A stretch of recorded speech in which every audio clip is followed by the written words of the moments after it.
Aloha, danes vam bom pokazal, kako se naredi pravo kostno juho.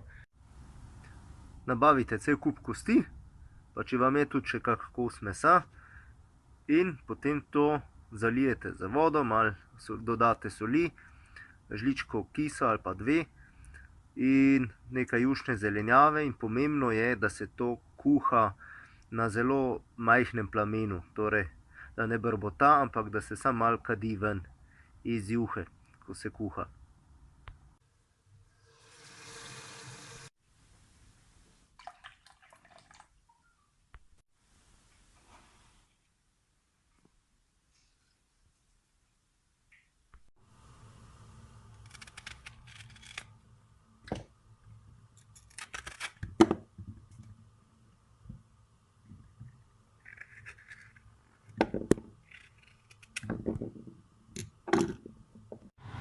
Evo, to je ravno prav, ravno toliko, da se malo ven kadi.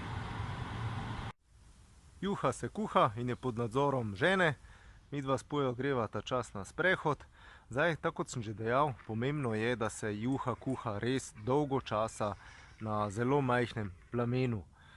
Torej, ne govorimo samo o 2 ali pa 3 urah, ampak 4, 5, 6, eni jo kuhajo tudi celo 12 ur. In kako veš, da je tekočina izprala vse te hranljive snovi iz kosti, torej da je kostna juha uspela?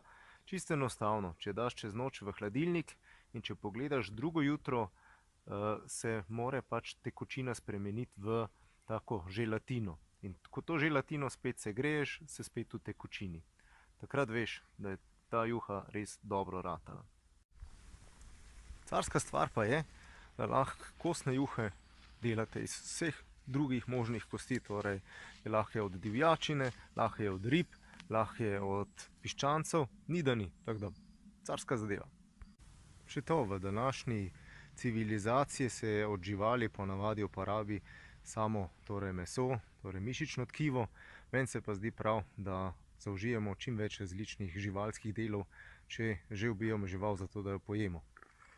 Zato so na mojem jedilniku tudi notranji organi živali, torej jetrca in podobne reči, in se ne omejujem samo na mišično tkivo, torej meso in kostno juho. Eni jejo celo možgane, ampak tako daleč še pa nisem prišel. Zdaj grem domov pogledat, kaj se dogaja z mojo juho.